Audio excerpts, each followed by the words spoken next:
sure. I grew up in Northern California and was privileged, was fortunate to have access to a good golf club through my parents. Like a lot of kids, parents are not pushing you, but showing you the opportunity. So I had that opportunity. And in the 70s, I don't know about now, since junior golf has grown, but the Junior Golf Association of Northern California was maybe the best in the country. We'd have 45, 50 tournaments in the summers, 2 days break off on a Wednesday, Thursday, Friday. And that's more prevalent now, of course, around the country, but we had a strong junior program. I had a teaching pro that took interest in me at the club. And to this day, he's never billed me for a lesson. He's just tremendous. His name's Winston Howe. And he produced many children, but of which one was Lauren Howe, who won a tournament on the LPGA at a young age. So I would go out to the club. I knew Lauren was going to be there. We would practice. And that's what got me interested in golf, was really the tutelage of Winston Howe. He moved on into Colorado from California eventually. I was 16, 17. And I was driving. At 16, I would take the car and go to Colorado. How many 16-year-olds can do that, right? That's the support I had.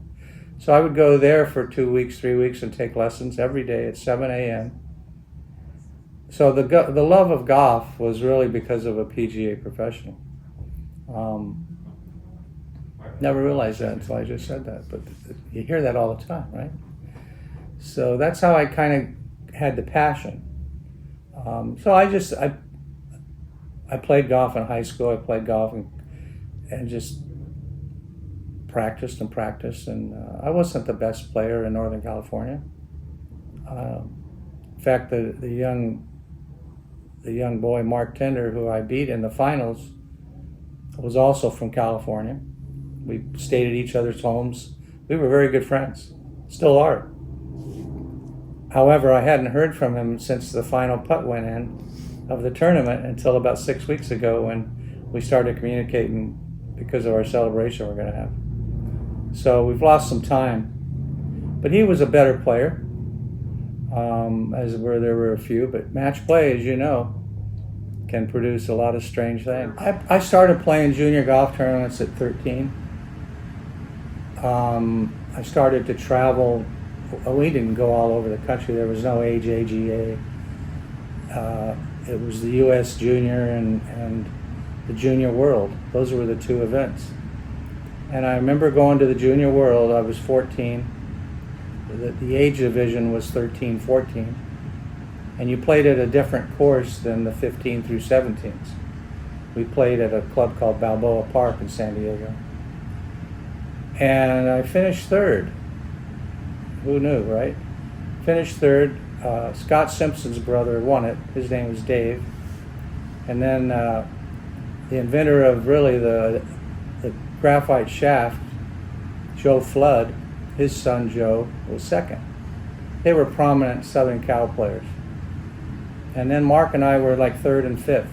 So we brought up we still were in the trophy presentation. But that showed me that, you know what, this could be fun. That was at 14. And then I just played in the junior golf of Northern California for those 3 or 4 years. It got better and better. It was. I had never been east of the Mississippi. As a junior, I used to go to Springfield, Missouri, of all places, every winter. My grandparents lived there. And it just so happened that's where I met Payne Stewart. So we developed a friendship as 15, 16, 17-year-olds. And that's as far east as I had gone. It ended up, when I got my tour card, Payne came later, a couple years later, but we shared the same sponsor out of Springfield, Missouri. How about that, huh? He did a little better with Payne than he did me. His name was Frank Camel. owned a trucking company, you know. We were there to enjoy, have a good time, learn, you know, not necessarily about the golf, but just learn of the travel.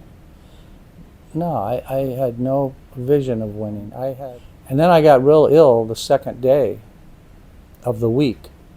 So much that doctors were on hand, and I had medication, and these days maybe you would have been disqualified. I don't know if what they gave me. I have no idea, but I know the temperature of 103 went down. So I played under medication, which calmed me down. And I won some matches 7 and 6. You know? I don't know how. 2,000 miles from home. Got a wonderful family I'm staying with. Typical country club, very, very posh area around it, nice homes. And I'm staying in one. The family's just terrific. They had 2 young kids. I played tennis at the club. I'm not a tennis player, but I could play. If I played 18 holes, we would go play tennis with the family along the 18th hole of Brooklyn.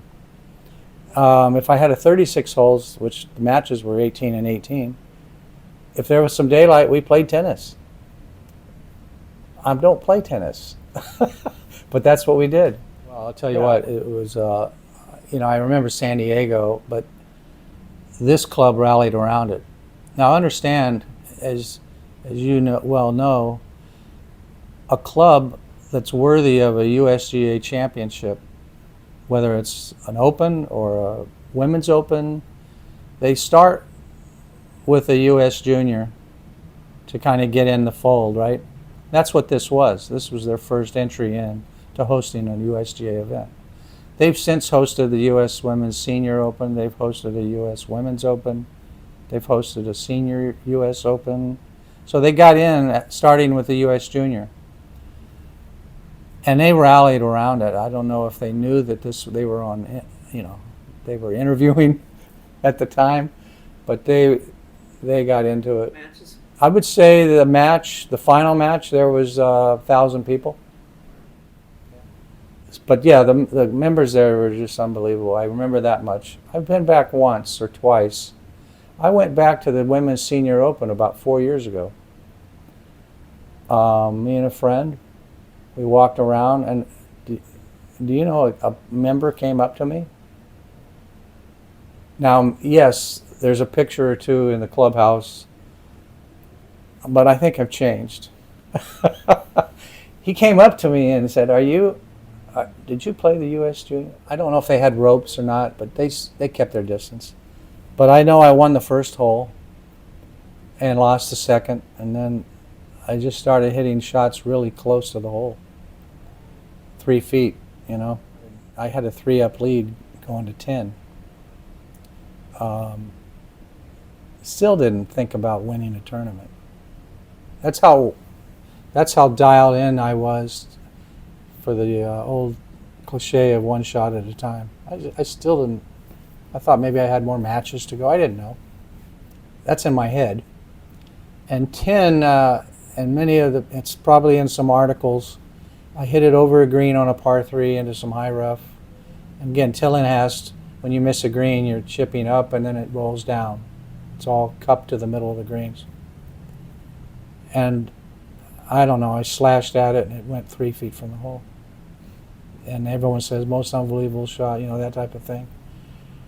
I parred the hole and tied him, and he was probably going to win the hole. I'm sure he was thinking that. And then the holes just ran out, you know.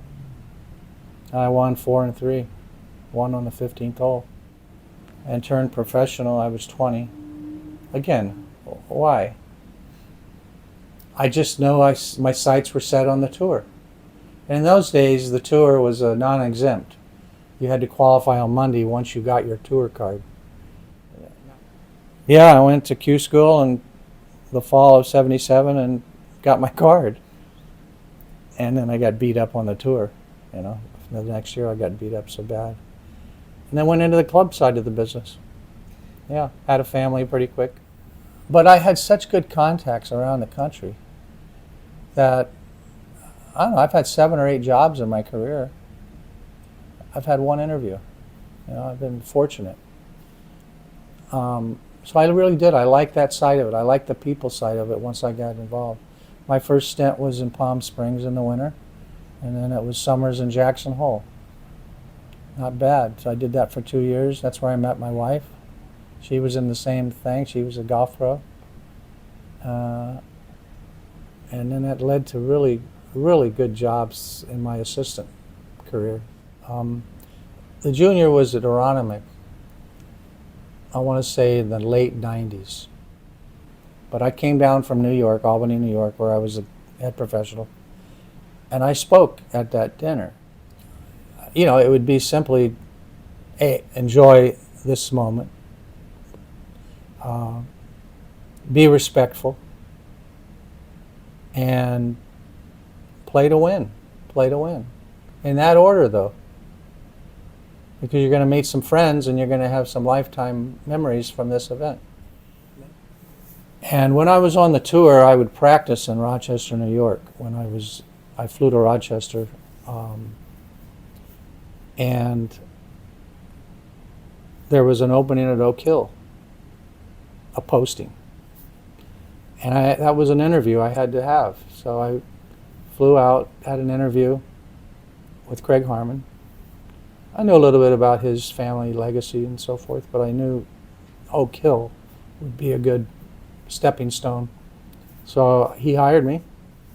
He had 4 new assistants that particular year. And he had a 3 and out type of rule. You work 3 years and you better get on your own, go somewhere else, learn from someone else. So I worked there 2 years. Craig basically set me up for a job in Albany, New York, at Albany Country Club. And that was my first head professional job.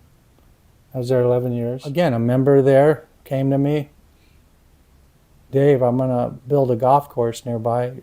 I'd like you to be a part of it. So I joined that group, became part of the ownership for Saratoga National, just up the road. Fantastic club. Upscale daily fee.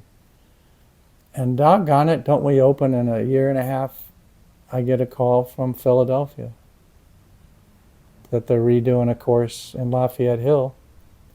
Would you come down and be the GM there and oversee the final third of the project? That's what I did. That's what brought me to Philadelphia. Yeah, we worked pretty well together for the Albany job. Otherwise, she was at a club across town or something. She had wonderful options as well, whether it was Rochester or Denver. She worked at Columbine in Denver, and she worked at Brook Lee in Rochester. Pretty fine clubs. So, yeah, we'd meet at home. I think we had a brand new baby in Denver. Don't know how we did it. I don't know how we did it. I know daycare was affordable then. I never counted, but that's the number of hours we worked. But we loved it. The old saying, you never work a day in your life if you enjoy. That was true. That was true.